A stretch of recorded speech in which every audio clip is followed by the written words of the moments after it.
Hi guys, it's me again, Cheryl, and welcome to my vlog. So, ngayon guys is pag-uusapan natin bakit ba may mga taong naiinggit. May mga taong naiinggit at ito ay natural na emosyon na nararamdaman ng ilang tao, lalo na kapag nakakita sila ng mga tao na may mga bagay na gusto nila o parang mas maganda ang kalagayan sa buhay.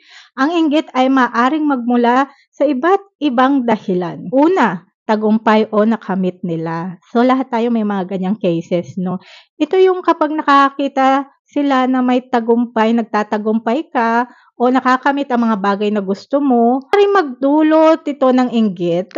Halimbawa, kung ikaw ay nakakamit ka ng mga bagay na pinagpapaguran mo, may mga tao na baka hindi pa nararating sa kanilang mga layunin at naiinggit sila sa'yo. Pangalawa, kaligayahan o pagkakaroon ng magandang relasyon. Minsan ang mga tao ay naiinggit kapag nakikita nila na masaya ka sa iyong buhay. Buhay, pamilya o relasyon.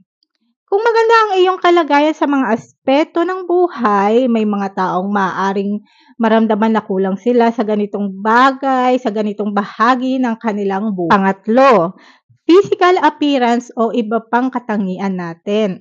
Minsan, ang inggit ay tumututok sa panlabas na itsura o katangian na itinatanggi ng iba, tulad ng talento, itsura o kasikatan. Kasi guys, minsan naiinggit tayo, maganda siya, ako pangit, matangkad siya, ako maliit, mga ganun. So ngayon guys, is pag-uusapan na natin paano mo haharapin ang inggit.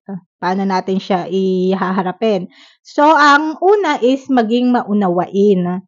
Tandaan na ang inggit ay natural na emosyon at hindi palaging nakikita ng mga tao na nangyayari sa kanilang sarili. Dalawa, huwag magpadala sa mga negatibidad.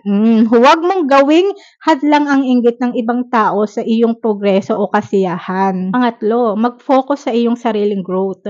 Patuloy na magtrabaho sa iyong mga pangarap at layunin nang hindi iniintindi ang inggit ng iba. Pang-apat, komunikasyon at empathy.